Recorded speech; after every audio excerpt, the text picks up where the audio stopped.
Hello दोस्तों, growing सन में आप सभी का स्वागत है। आइए आज बात कर लेते हैं वायुमंडल की संरचना के बारे में। वायुमंडल को निम्न परतों में बांटा गया है: क्षोभमंडल, सप्ताहमंडल, मध्यमंडल, आयनमंडल और बाह्यमंडल। सबसे पहले हम क्षोभमंडल की बात कर लेते हैं। यह वायुमंडल का सबसे नीचे वाली परत है। इसकी ऊंचाई सतह से लगभग 18 किलोमीटर है। इसकी ऊंचाई ध्रुवों पर 8 किलोमीटर तथा विषुवत रेखा पर लगभग 18 किलोमीटर होती है। क्षोभमंडल में समतापमंडल की गिरावट की दर प्रति 165 मीटर की ऊंचाई पर 1 डिग्री सेंटीग्रेड अथवा 1 किलोमीटर की ऊंचाई पर 6.4 डिग्री सेंटीग्रेड होती है। सही मनुष्य वायुमंडलीय घटनाएं जैसे बादल, आंधी एवं वर्षा इसी मंडल में होती हैं। इस मंडल को संवहन मंडल कहते हैं क्योंकि संवहन धाराएं इसी मंडल की सीमा तक सीमित होती हैं। इस मंडल को अधोमंडल भी कहते हैं। जैविक क्रियाएं के लिए यह सबसे महत्वपूर्ण स्तर है। क्षोभमंडल और समतापमंडल को अलग करने वाले भाग को क्षोभ सीमा कहते हैं। विषुवत वृत्त के ऊपर क्षोभ सीमा में हवा का तापमान -60 डिग्री सेंटीग्रेड और ध्रुव के ऊपर -45 डिग्री सेंटीग्रेड होता है। यहाँ तापमान स्थिर होने के कारण इसे क्षोभ सीमा कहा जाता है।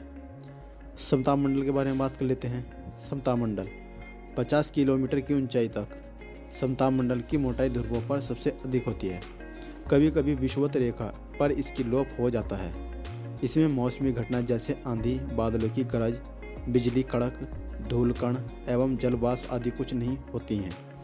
इस मंडल में वायुयान उड़ाने की आर्द्रता दशा पाई जाती है।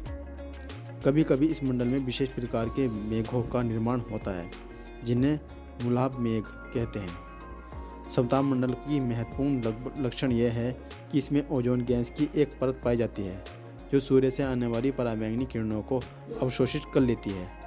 इसीलिए इसे पृथ्वी का सुरक्षा कवच कहते हैं। ओजोन परत को नष्ट करने वाली गैस CFC, क्लोरोफ्लोरोकार्बन, जो एयर कंडीशनर, रेफ्रिजरेटर आदि से निकलती हैं, ओजोन परत में क्षरण CFC में उपस्थित सक्रिय क्लोरो Cl के कारण होती है।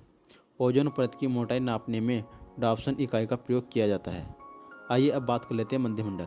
मध्यमंडल समतापमंडल की ठीक ऊपर 80 किलोमीटर की ऊंचाई तक फैला है। इस स्तर में भी ऊंचाई के साथ साथ तापमान में कमी होने लगती है और 80 किलोमीटर की ऊंचाई तक पहुंचकर यह -100 डिग्री सेंटीग्रेड हो जाता है। मध्यमंडल की ऊपरी परत को मध्य सीमा कहते हैं। इसके बाद आता है आयनमंडल। आयनमंडल के बारे में बात कर लेते हैं। आयनमंडल मध्यमंडल के ऊपर 80 किलोमीटर से 400 किलोमीटर के बीच स्थित है।